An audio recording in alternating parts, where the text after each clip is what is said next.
presence. Now one together.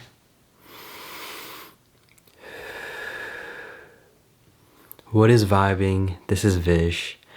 And today I will be talking to you all about why you shouldn't do Western yoga or Western spirituality. Now, honestly, this topic is a little bit more on the, let's just say, clickbaity side. I really just wanted this to be, let's call it like a window for you all to peer into and get your attention, to be fully transparent. So now that I have your attention, and hopefully if you haven't gotten off the video already, I wanted to make it clear that I'm not going to be shitting on Western spirituality as well as Western yoga, but really just talking about these, or let's just compare Western versus Eastern things and really just do that a comparison, right? Like a pro-con kind of thing, as well as what I've experienced through experiences, really. So point of this isn't really to shit on Western yoga, but it is to really point out a lot of misconceptions that excuse me, wow. Point out a lot of misconceptions that are presented to the West, at least from what I've experienced at the very minimal level. So, with that being said, I do want to first appreciate Western yoga as well as Western meditation in a way, or Western spirituality, because I grew up in the West. I mean, I was born in California, in the Bay Area, grew up in Long Island, New York. Out there, spirituality is not really too big, to be fully transparent. But I dabbled with meditation, and this is gonna be a special shout out to, he's this YouTuber named Arya, and he basically was talking about headspace in one of his vlogs or something along those lines. And yeah, I was like, hey, I've heard great things about meditation. Let me just try it out, right? So I searched up headspace. Shouts to headspace. And so let me just make sure this quality is okay, great. Because this camera actually did fall, which was definitely a spiritual practice of itself. So I just wanted to make sure the quality would be okay. Nice. Okay, so with that being said, started doing headspace. Think maybe tried a few minutes a day for like a few days, maybe a few weeks, or then it was like every few days I would do it once or something along those lines. But you see, at that time, there really wasn't much suffering, and so school was really easy, everything was easy in a way, and so didn't really need it, although I think it's essential to everyone, they just don't know it.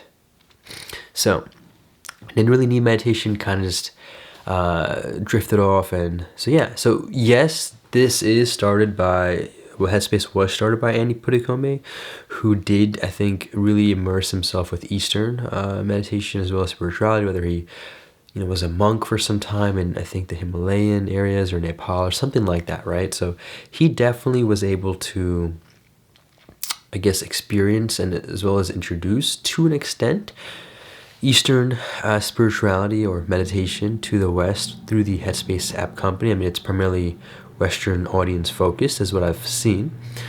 However, let's just keep it simple and call it like a Western spiritual thing, right? So it was an introduction, which I'm very grateful for. If it wasn't for that, then I wouldn't have gotten introduced to the Eastern, quote unquote.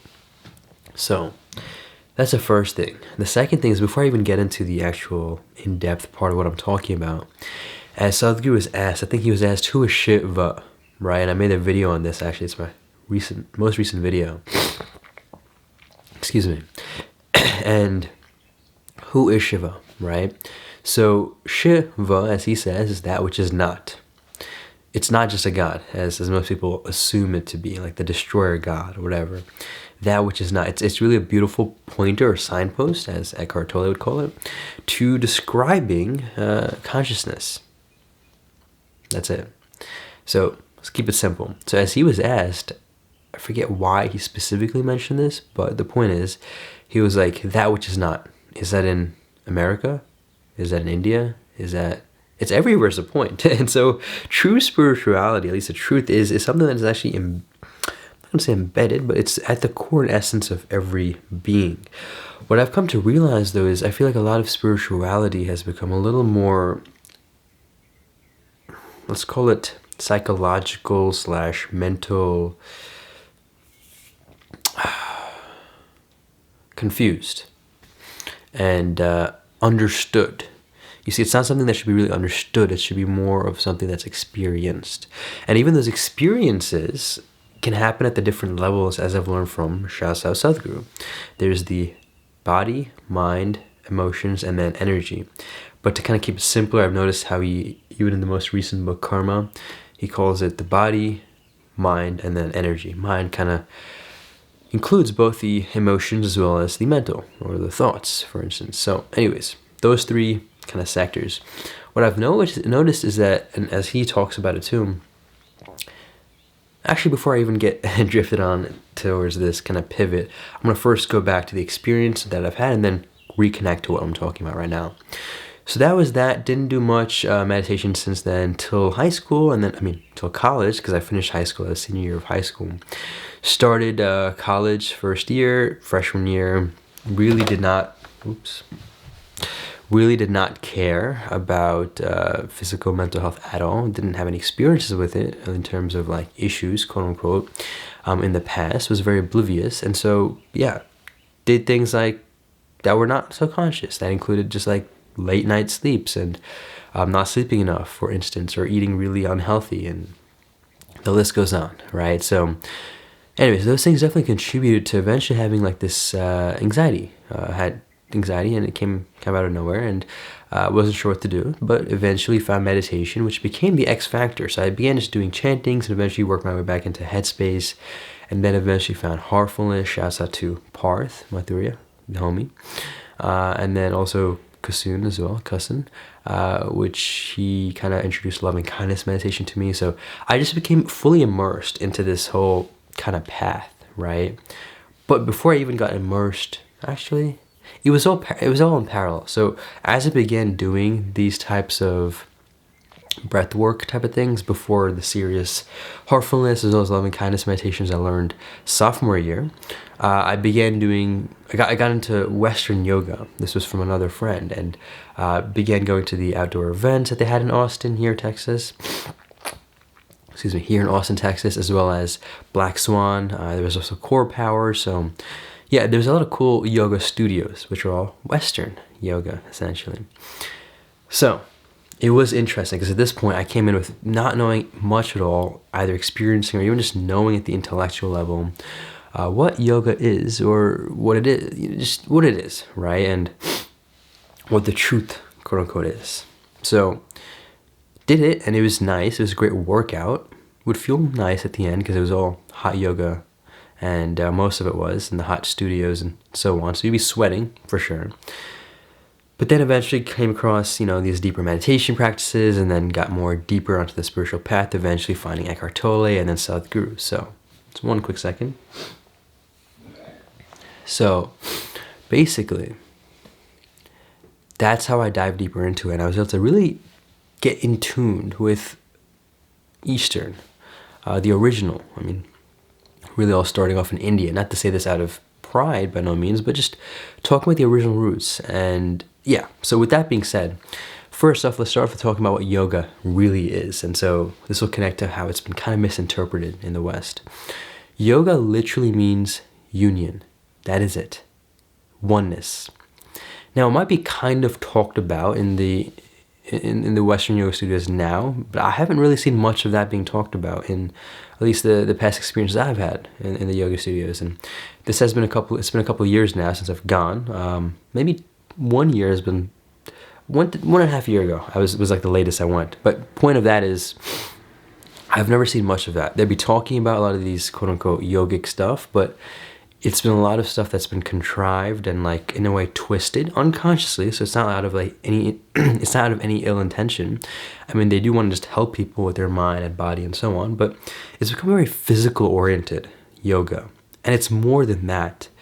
When you're truly in that deepest state, whether it's through physical means or mental means or even energy means, that's the yoga, when you're in union with that universe. So it's not just a physical body thing. And where I guess I have been seeing relative, let's call it misinterpretations, as well as, I'm not going to use the word cultural appropriation because this is something that everyone has access to. There's no culture that owns it.